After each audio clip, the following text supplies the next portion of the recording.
Ada ibu-ibu demam anaknya tinggi. Balai, nggak bahaya. Timbangnya panas, mengancangkan aku khawatir mati sekali anak gue mati. Lalu diambilnya kain gendong mati, dibungkusnya udah nangis mati. Lari dia ke rumah sakit. Sampai rumah sakit, dokter, periksa aku demam. Datang dokter dengan santai kan, dibukanya kain panjang. Bukan anaknya di dalam, bantal guling di dalam. Makin khawatirnya. Anaknya tadi ditinggal di rumah. Itu ibu-ibu biasanya khawatir, nangis. Kalau bapak-bapak beda. Dia kalau demam pun anak, bawa ke rumah sakit, bawa, tenang aja dia, bawa ke rumah sakit. Nggak nangis-nangis. Sampai rumah sakit, diperiksa dokter, udah siap semua, dikeluarkan dokter resep, dikasihnya sama bapak, Pak, ini resepnya. Baru di situ bapak-bapak nangis, di komrekan ini. Nah, itulah bedanya bapak-bapak sama ibu-ibu. Jadi jangan khawatir. Amin. Ada satu ibu-ibu teleponnya pendeta, doakan sikit aku katanya. Apa masalah dulu? Susah ku rasa. Apa kesusahan dulu? Aku baginda susah ku akap. Bapak anak-anak pelanailit. Anakku pedua anak di laki. Lalu gimana? Nanti kalau menikah anakku ini siapa lagi kawanku? Iya, anak endulah sama permendu. Entah nggak sayangnya nanti permenku sama aku. Rah pendeta, gue kira jabu anak endu bibi ini. Belum. Udah berapa umurnya? Masih kecil ini, di samping kuda masih tidur. Seringkali kita, mungkin kita ketawa, tapi seringkali kita seperti bibi itu. Bilang kiri kanan, mun gondok satang kelindu teman ning. Matius 6 mulai ayat 25. Karena apa? Karena banyak orang khawatir, Yesus berkata kepadamu, janganlah khawatir akan hidupmu, akan apa yang hendak kamu makan atau minum, dan janganlah khawatir pula akan tubuhmu, akan apa yang hendak kamu pakai. Bukankah hidup itu lebih penting daripada makanan dan tubuh itu lebih penting daripada pakaian? Pandanglah burung-burung di langit yang tidak menabur dan tidak menuai dan tidak mengumpulkan bekal dalam lumbungnya. Dia enggak tanam di ladang, dia enggak ada bengkelnya, dia enggak ada kedainya, namun diberi makan oleh Bapamu yang di sorga. Bukankah kamu jauh melebihi burung-burung itu? Siapakah di antara kamu yang karena kekhawatirannya dapat menambah sehasta saja pada jalan hidupnya? Dan mengapa kamu khawatir akan pakaian? Perhatikanlah bunga bakung di ladang yang tumbuh tanpa bekerja dan tanpa memintal. Namun aku berkata kepadamu, Raja Salomo dalam segala kemegahannya pun tidak berpakaian seindah salah satu dari bunga itu. Jadi jika demikian Allah mendandani rumput di ladang yang hari ini ada dan besok dibuang ke dalam api, tidakkah Ia akan terlebih lagi mendandani kamu, hai? Ya, di sini kurang enak bacanya ini. Kalianlah yang baca ya. Lanjut 31. Sebab itu janganlah kamu khawatir dan berkata, apa yang akan kami makan? Apa uang sekolah anakku? Apa uang makanan kami? Apa uang berobat kami? Apakah yang akan kami minum? Apa yang akan kami pakai? Semua itu dicari bangsa-bangsa yang tidak mengenal Allah. Akan tetapi Bapamu yang di sorga tahu bahwa kamu memerlukan semua itu. Tetapi inilah kenapa timbul ayat ini. Carilah dahulu kerajaan Allah dan kebenarannya, maka semuanya akan ditambahkan kepadamu. Sebab itu jangan khawatir. Dan hari esok, karena hari esok punya kesusahannya sendiri. Kesusahan sehari cukuplah untuk sehari. Kenapa ada ayat carilah dahulu? Karena banyak orang khawatir. Kesusahan sehari, kesusahan hari ini Sudahlah, cukup untuk hari ini saja. Gak usah lagi kamu pikirkan besok. Besok gimana? Padahal kamu hidup hari ini. Besok gimana lah ini? Besok gimana lah ini? Besok entah meletus lagi nya sinabung. Besok entah matinya semua tomatku. Entah matinya cabaiku. Entah besok. Entah hari ini mudah datangnya Tuhan. Seringkali kita sibuk memikirkan hari besok. Sehingga hari ini kita gak bisa lagi nikmati. Ada 2 orang. Dia dari Medan ke Brastagi. Udah kemalaman. Gak lagi ada motor. Udah jam 1 malam. Tiba-tiba ada mobil labi-labi. Mobil labi-labi itu tahun 48, zaman-zaman Soekarno lah itu. Atapnya pun sudah nggak ada lagi. Suaranya pun godok, godok, godok, godok, godok, godok. Asapnya banyak kali. Datang dia, ku jatuh kena ini, Brastagi. Paci numpang, banci. Lalu naiklah 2 orang ini. Satu dia senang, puji Tuhan, kami dapat tumpangan. Tapi satu lagi, gua lah kari. Ngadilah kari tengah kerangena. Gimana? Berhentilah nanti di hutan gimana? Aduh. Udah jam berapa ini? Adalah nanti begal. Apalagi kami dengar sekarang zamannya banyak begal. Aduh, matilah aku ini katanya. 2 orang ini akhirnya naik mobil jalan godok. Satu itu dia lihat, bagus sekali rupanya kalau udah malam ya. Dia lihat dari pemandangan dari Bandar Baru, bagus sekali lampu-lampu. Lalu dia foto, selfie dia, sering. Dinikmatinya lah perjalanan ya. Baru sampai mau dekat penatapan dilihat, bagus sekali ya, itu apa itu penatapan, selfie lagi dia, sering. Dinikmatinya perjalanan itu. Satu, kan biasalah mobil itu, keldok, pas tekongan itu, keldok, guange katanya. Naik lagi dia. 1,5 jam biasanya, ini udah 3 jam, belum sampai.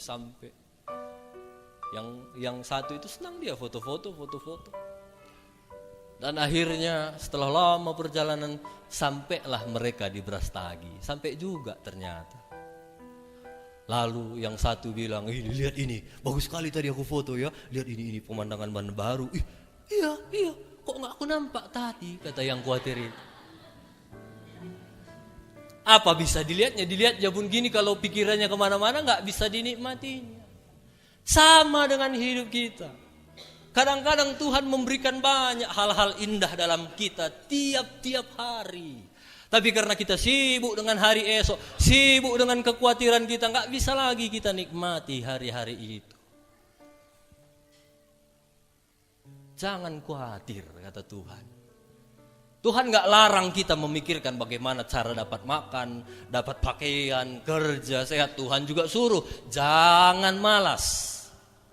Kerja, kalau gak kerja gak usah makan. Itu firman Tuhan. Tapi Tuhan bilang, jangan khawatir. Amin. Jadi kalau waktu kita khawatir, banyak kali kita lewati hal-hal yang bisa seharusnya kita nikmati, tapi gak kita nikmati. Jadi belajar nikmati hidup. Amin. Sekali-sekali jalan-jalan lah. Suami istri, gandengan, tinggalkan anak-anak. Nikmati hidup. Ini alasannya anak ndue gua, si tadingkan kari anak emu, taruhkan ke rumah bibi, ke rumah mami. Itu yang kami lakukan. Anak kami masih kecil, dia butuh perhatian, kami perhatikan. Tapi kadang-kadang bawa, taruhkan ke rumah mami, taruhkan ke rumah. Sekali-sekali jalan. Jangan sering kali ya. Nggak tahan sini nanti. Sakitnya tuh di sini. Nikmati hidup. Karena setiap hari Tuhan memberikan hal-hal untuk kita nikmati. Amin. Jadi jangan khawatir. Itu memang sifat manusia duniawi, takut. Apa-apa takut. Di tempat ramai takut dicopet. Di tempat sepi takut hantu. Naik pesawat takut jatuh. Naik pesawat jatuh nanti.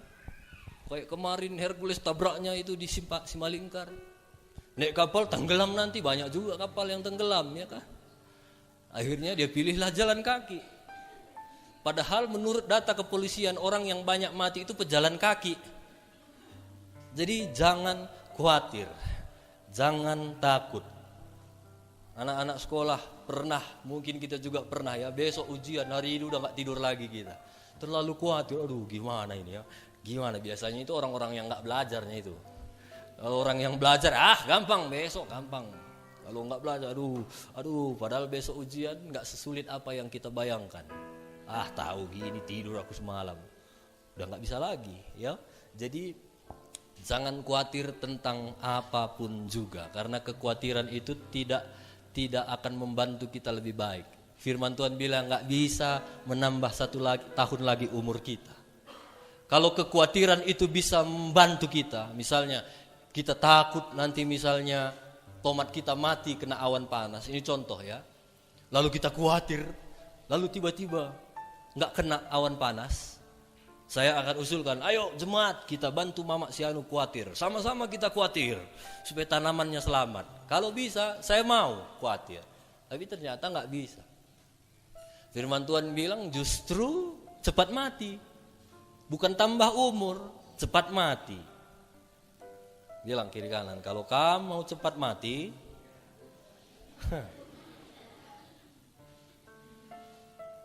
khawatir saja. Khawatir saja lalap, khawatir saja. Idah duka ilalah pinangko, lalah pencopet, lalah begal, pada lalit motorna, ujung sampun atena. Jadi khawatir saja kita cepat mati. Jadi jangan khawatir. Ada iklan itu, enjoy saja katanya, enjoy saja. Bilang kiri kanan, enjoy saja. Jorenge kari grina. Jadi jangan takut. Burung di udara pun Tuhan pelihara. Belajar dari burung kata Tuhan. Ini sepertinya biasa tapi ngeri nih. Kalau ada anak kita nakal kali, lalu saking marahnya kita, anjing pun gak kayak kau itu, anjing lihat itu, perhatikannya anaknya, itu jaganya anaknya, anjing pun gak kayak kau itu, ngeri itu. Ini Tuhan udah bandingkan, belajar dari burung. Kenapa Tuhan gitu? Karena terlalu banyak orang khawatir. Sikit-sikit khawatir, sikit-sikit khawatir, sikit-sikit khawatir. Makanya Tuhan bilang, belajar dari burung. Burung itu bisa dibilang terancam nyawanya. Hampir udah gak ada lagi burung-burung yang unik-unik sekarang. Udah ditembaki orang semua. Tembak, pelihara, dikarangkan, ditangkapi semua burung. Banyak terancam. Dia gak punya kosmos tempat simpan beras. Dia gak ada bisa jadi aron. Gak ada anaknya. Endah pak belanjandu kata burung. Setelah anaknya sukses, gak ada itu. Tiap hari makan dia. Gak pernah kekurangan. Bangun pagi bersiul dia.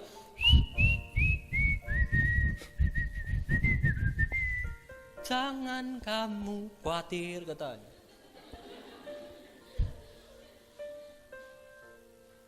Jadi jangan lagi kita khawatir. Bilang kiri kanan, malu sama burung bilang.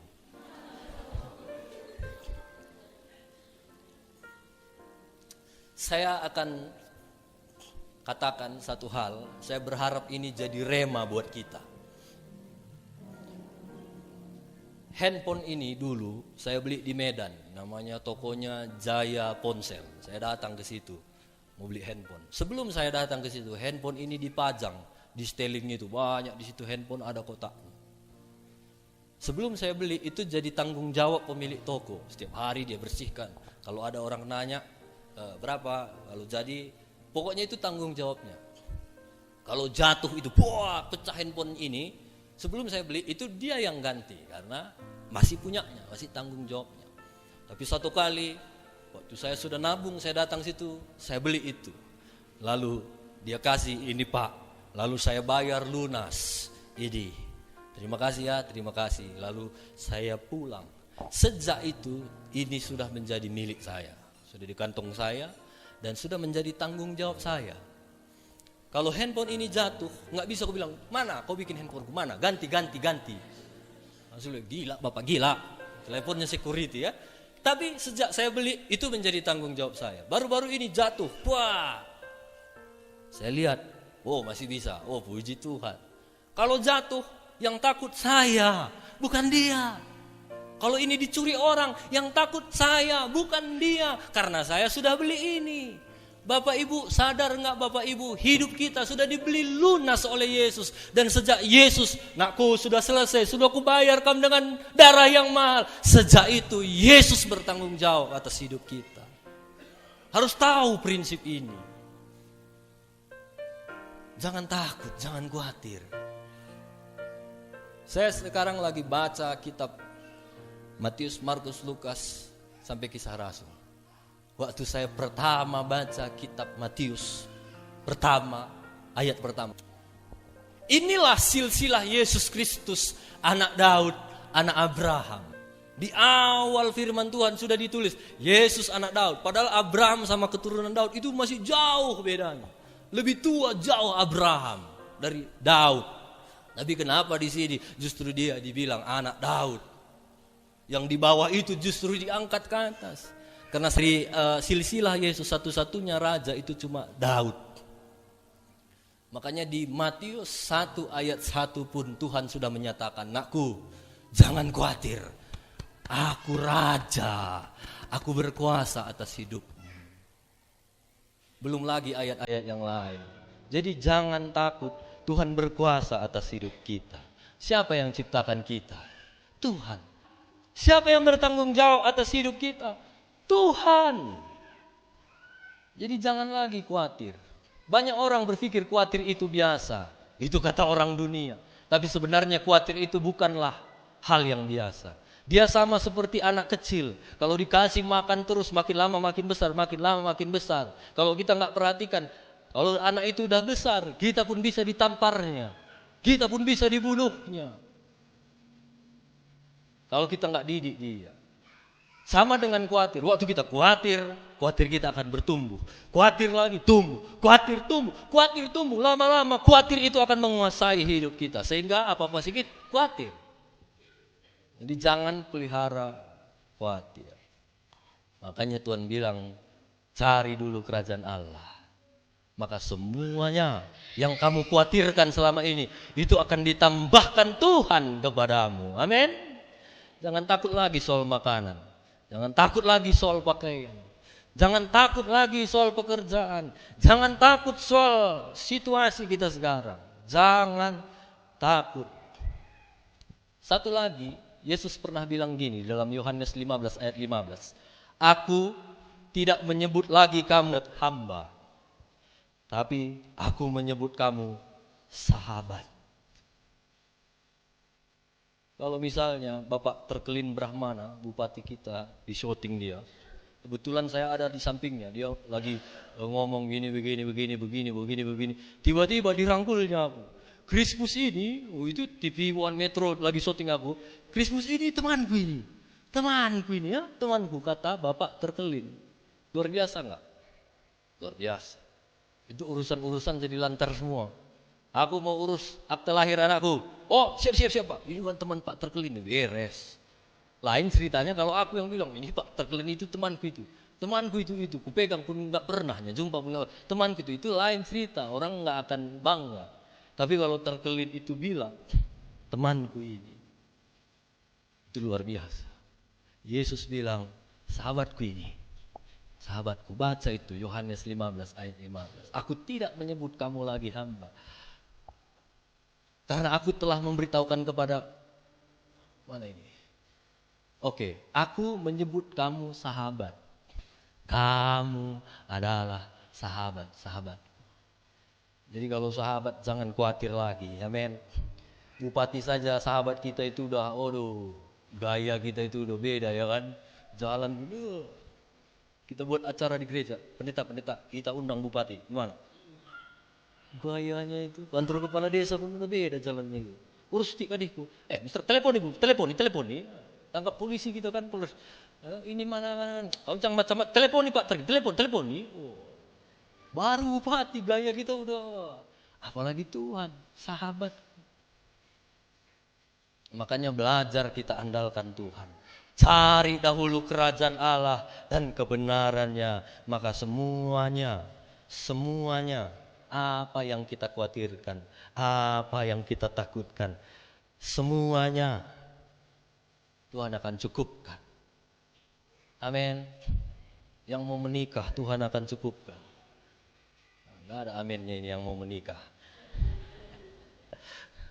Yang sakit, Tuhan akan sembuhkan. Jangan khawatir. Saya berharap firman Tuhan hari ini itu bisa menolong kita, bisa menguatkan kita, tidak lagi khawatir. Waktu kita khawatir, banyak hal-hal yang luar biasa yang Tuhan tunjukkan, gak bisa lagi kita nikmati. Tapi waktu kita, ya aku punya sahabat, Tuhan mengerti, Tuhan peduli, apapun masalahku, apapun yang hari ini gue butuhkan, Tuhan mengerti, Tuhan peduli. Tuhan yang akan mencukupkan semuanya. Tapi bagian kita adalah mencari Tuhan, mengutamakan Tuhan.